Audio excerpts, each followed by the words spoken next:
บายดีเจอกันอีกแล้วกับพาหนะสำหรับคลิปนี้เราจะพาไปแนะนำรถโฟล์คคาราเวลแคลิฟอร์เนียซึ่งรถคันนี้จะเป็นจาก 2,000 ซีซีจากกระส่วนเป็นรถแบบครอบครัวเนาะเดี๋ยวเราไปเบิ่งออปชั่นข้างในว่าเป็นแนวใด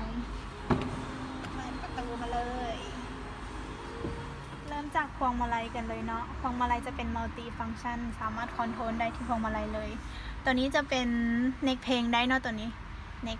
กลับไปกลับมาได้เลยตามสบายแล้วตัวนี้จะเป็นเปิดเสียงพอนเสียงได้ตัวนี้ควบคุมในพวงมาลัยเลยแล้วต่อมาก็จะเป็นตัวนี้มันเปิดไฟออโต้เป็นไฟออโต้มันจะเปิดปิดอัตโนมัติเวลามืดแจ้งต่อไปเรามาเบิ่งหน้าจอของรถกันเนาะว่ามันมีอย่างแน่เดี๋ยวจะเปิดให้เบิ่งตัวนี้มีวิทยุนำแล้วหน้าจอจะเป็นระบบสัมผัสสามารถสัมผัสได้เลยเลือกได้เลยแบบนี้แล้วระบบแอร์ของรถจะเป็นแยกซ้ายระหว่างซ้ายกับขวาส่วนบอลเก็บเครื่องจะมีหลายเดี๋ยวจะเปิดให้เบิ่งน้องว่ามันมีจักอันเริ่มจากอันนี้ไปเลยนี่ตัวนี้จะใส่ได้บอลวางแก้วน้ำ2 แก้วตัวนี้แล้วยังมีตัวนี้เนี่ยตัวนี้อีกตัวนี้สามารถเปิดได้ปะอ๋อได้คือกันเด็กบอลเก็บเครื่องหลากหลายความพิเศษของรถคันนี้ก็คือด้านหลังเนาะเพราะว่าด้านหลังจะแต่งเป็น VIP เริ่มจากตัวนี้กันเลยเดี๋ยวจะตัวนี้จะเป็นปลั๊กไฟบ้านจะมีบอลชาร์จ USB ตัวนี้จะเป็นปลั๊กไฟของรถตัวนี้จะเป็นบอลเปิดไฟนี่จะมีไฟแบบนี้แล้วตัวนี้จะเป็นเปิดไฟนิกรไม่นี่อย่างเดียวจะพาไปเบิงตัวนี้จะมีโทรทัศน์แบบนี้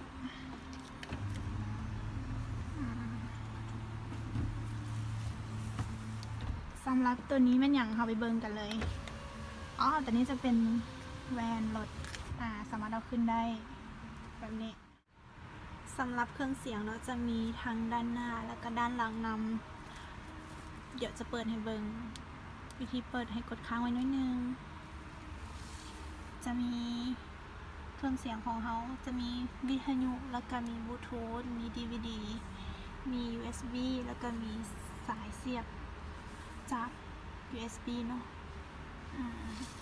เริ่มจากวิทยุกันเลยเดี๋ยวจะเปิดให้เบิ่งนี่เสียงดังฟังชัดวิทยุกลับไปที่เมนูเราจะเลือกเมนูอื่นอันนี้จะเป็น DVD จะเป็นแบบนี้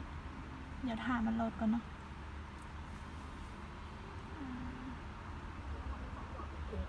จะเป็นแบบนี้เบิ่งหนังได้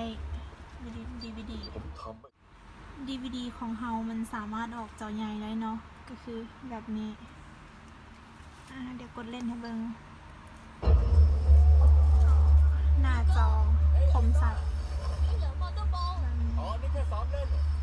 กว้างสบายตาส่วนเบาะจะเป็นเบาะ VIP เนาะปรับไฟฟ้าสามารถปรับได้หลายระดับเดี๋ยวจะปรับให้เบิ่งเนาะว่ามันมีระดับได้แดงเริ่มจากตัวนี้ก่อนตัวนี้จะเป็นปรับเบาะปรับขึ้นปรับลงอันนี้ครับก็จะปรับขึ้นก็ได้ปรับตัวนี้มันจะปรับสูงต่ำปรับนี้ได้ปรับลงสิได้พิเศษเป็นตัวนี้จะเป็นปรับเบาะตัวนี้ขึ้นเนาะเพื่อแบบเขาเมื่อยขาบอหรือว่าตัวนี้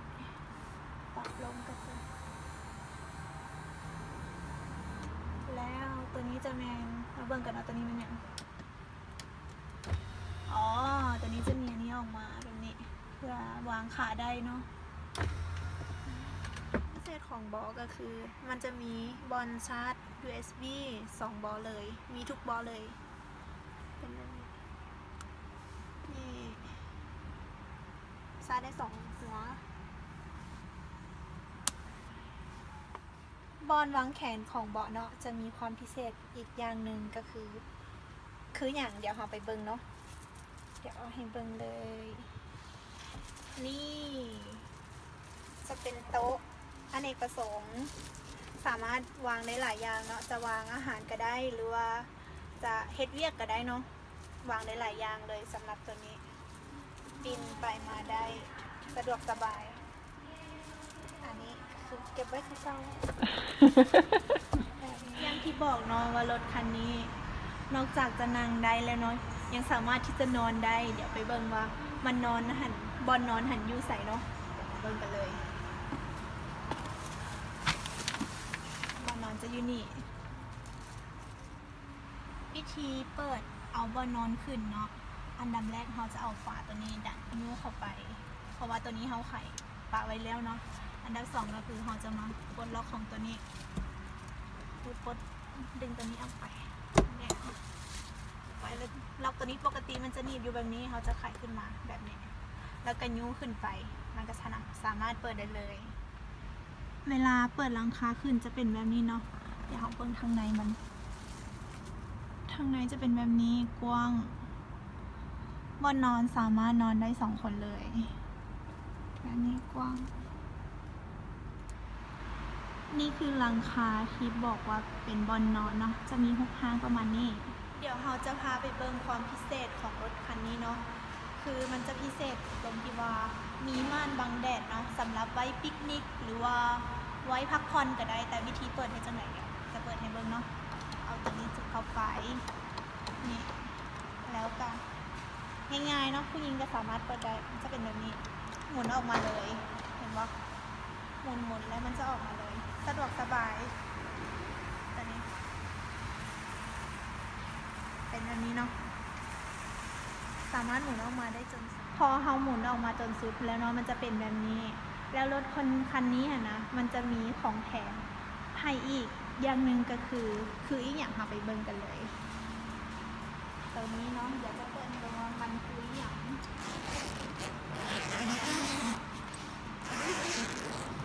ตัวนี้มันจะเป็นตัง2 หน่วยเนาะสำหรับไปนั่งพักผ่อนหรือว่า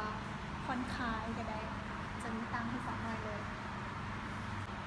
วิธีเอาตังออกก็ง่ายๆเนาะเปิดตัวนี้เราออกแล้วก็ดึงตังออกมาเลย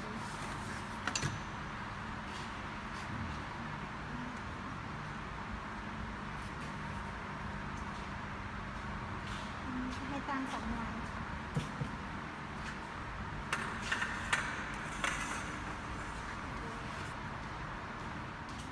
นี่คือทั้งหมดที่ท่านจะได้รับจากรถคันนี้เนาะตามที่เขาเสนอไปเลย